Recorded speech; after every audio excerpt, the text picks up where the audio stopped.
Most segments of society are awakening to the wrongs that have been perpetrated, as far as our misuse of the earth and also of our disuse of our spiritual power in relationship to our fellow man.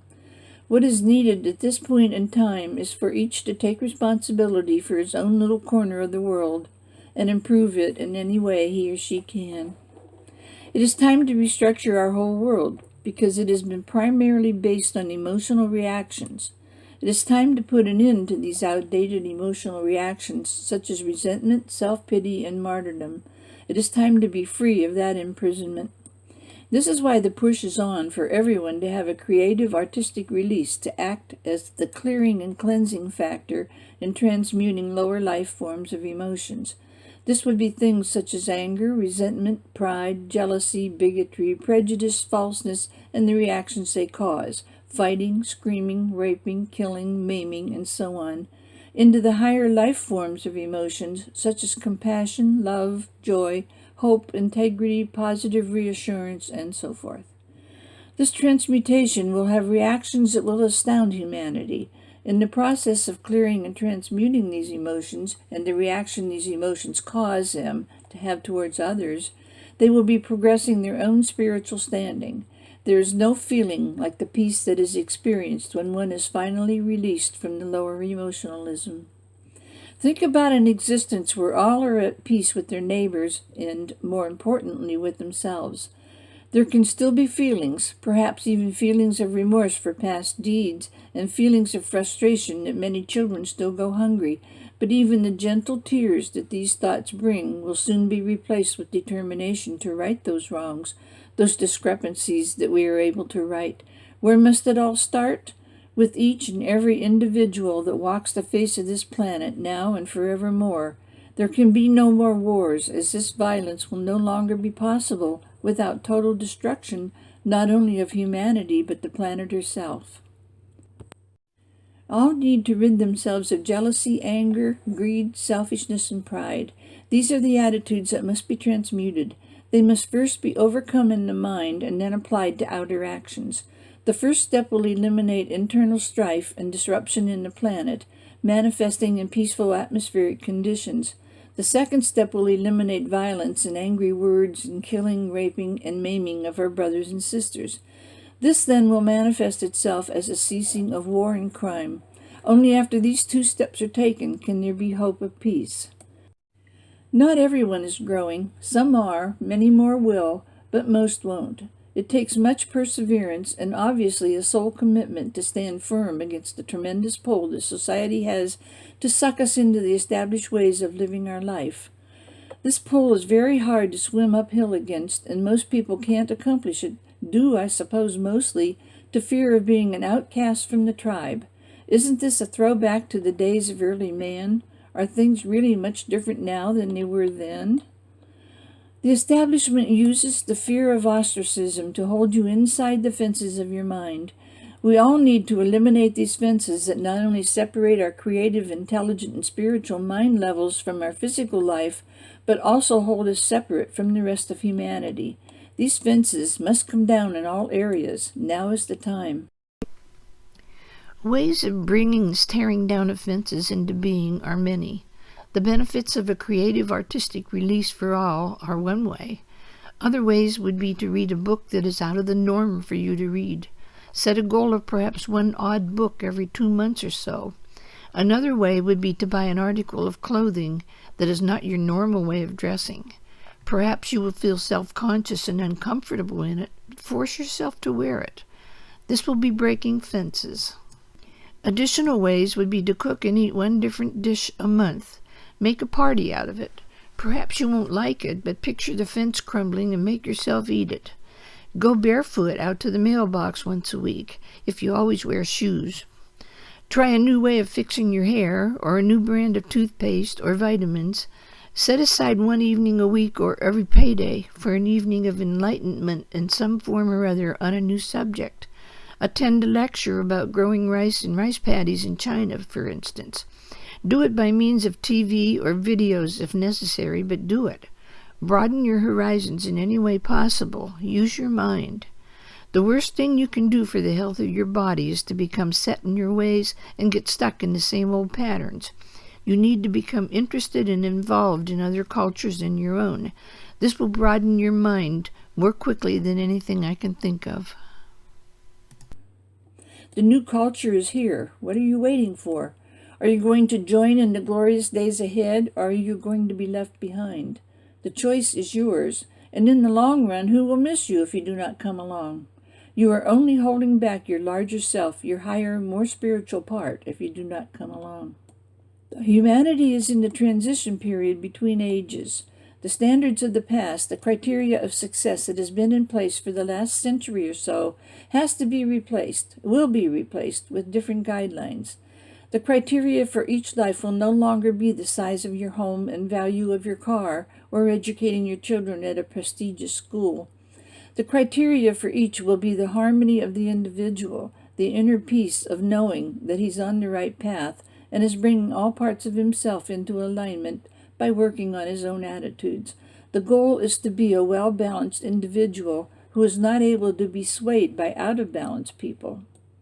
Self-confidence is a feeling of knowing a skill inside and out and being able to present that knowledge to the world, and also being able to integrate that skill into your daily life and pass the rewards, help, and goodness on to other people. Self-esteem is the feeling that would come then from having accomplished the task of being able to present this skill to others. Self-esteem cannot come from just knowing a skill. In fact, knowing this skill and not passing it on to others causes a loss of self-esteem. Self-esteem will only come from expression of the soul. Expression of the soul can only come through the arts. This is the only way to attain the overall goal of the brotherhood of man. The spiritual life must be ingrained in one from birth onward. When this occurs, there is no need to explain the spiritual path, as each will know what it must be. For those on the earth plane now, it has not been ingrained, therefore it must be explained, and in as simple terms as possible for all to understand.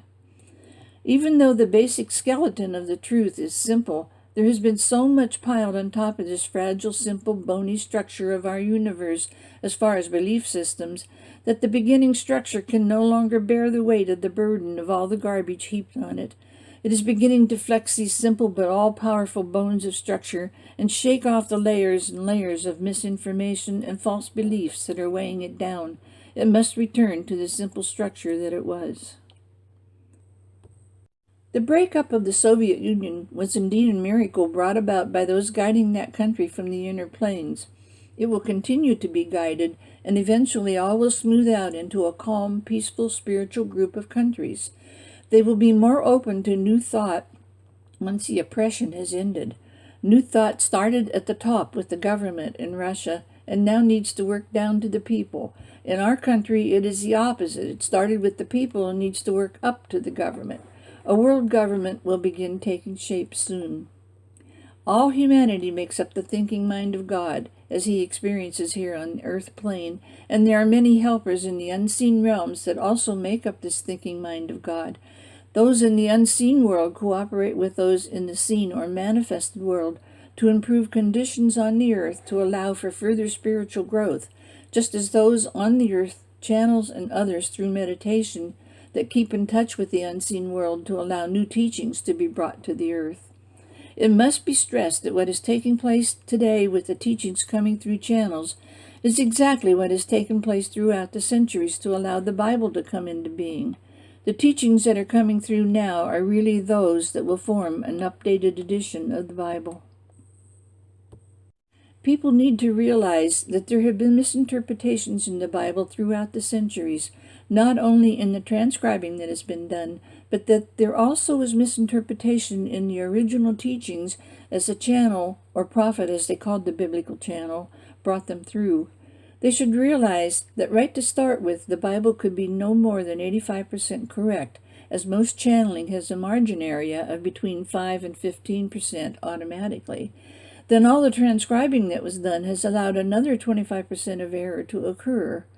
This leaves only 60% of the Bible that could possibly be accurate, and this is not even true, as most of the teachings were brought through an unevolved channel or prophet. The teachings coming through now simply are more true because those giving the teachings on the inner planes and those channeling them on the earth plane are all much more evolved than they were then. But those early teachings formed the platform that helped the present-day channels evolve to the point where they are now. So the old teachings must not be denounced. They must be allowed their place in history as something that paved the way and helped humanity reach the point of evolution where they are now. Some people will think that we should not try to change society's existing system, but to start from scratch, creating systems and programs independent from them. This is not the way to accomplish major changes.